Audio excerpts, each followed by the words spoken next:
Percy runs away. Henry, Gordon and James were shut up for several days. At last, the fat controller opened the shed. "I hope you are sorry," he said sternly, and you understand that you are not so important after all. Thomas, Edward and Percy have worked the line very nicely. They need a change, and I will let you out if you promise to be good." "Yes, sir," said the three engines. "We will." "That's right, but please remember that this no shunting nonsense must stop." He told Edward, Thomas and Percy that they could go and play on the branch line for a few days. They ran off happily and found Annie and Clarabel at the junction. The two coaches were so pleased to see Thomas again, and he took them for a run at once. Edward and Percy played with trucks. "Stop! Stop! Stop!" screamed the trucks as they were pushed into their proper sidings, but the two engines laughed and went on shunting until the trucks were tidily arranged. Next, Edward took some empty trucks to the quarry, and Percy was left alone. Percy didn't mind that a bit. He liked watching trains and being cheeky to the engines. "Hurry, hurry, hurry!" he would call to them. Gordon, Henry and James got very cross. After a while, he took some trucks over the main line to another siding. When they were tidy, he ran on to the main line again and waited for the signalman to set the point so he could cross back to the yard. Edward had warned Percy, "Be careful on the main line. Whistle to tell the signalman that you are there." But Percy didn't remember to whistle, and the signalman was so busy and forgot Percy. Bells rang in the signal box. The man answered, saying that the line was clear, and set the signals for the next train. Percy waited and waited.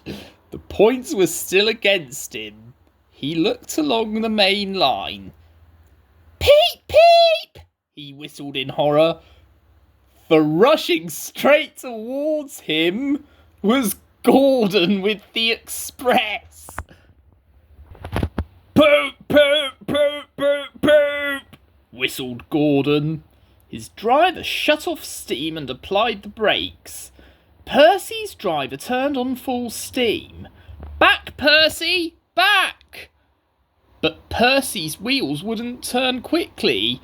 Gordon was coming so fast it seemed he couldn't stop.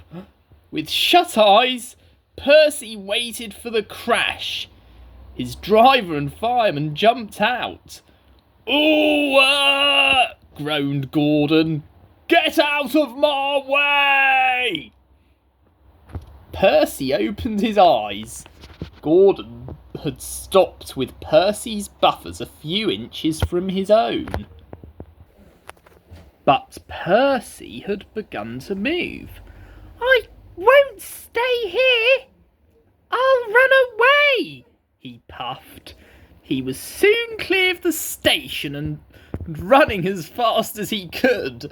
He went through Edward's station whistling loudly and was so frightened that he ran right up Gordon's hill without stopping. He was tired then and wanted to stop, but he couldn't. He had no driver to shut off steam and to apply the brakes. "I shall have to run till my wheels wear out," he thought sadly. "Oh dear, oh dear. I want to stop. I want to stop, he puffed in a tired sort of way. He passed another signal box. I know just what you want, little Percy, called the man kindly. He set the points, and Percy puffed wearily onto a nice empty siding in a big bank of earth. Percy was too tired now to care where he went. I want to stop. I want to stop. I have stopped, he puffed thankfully, as his bunker buried itself in the bank.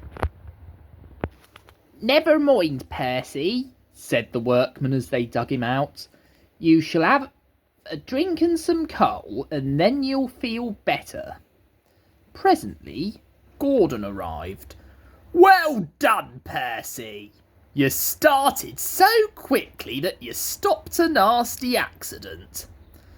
I'm sorry I was cheeky, said Percy, but you were clever to stop. Percy now works in the yard and finds coaches for the trains. He is still cheeky because he is that sort of engine, but he is always most careful when he goes on the main line.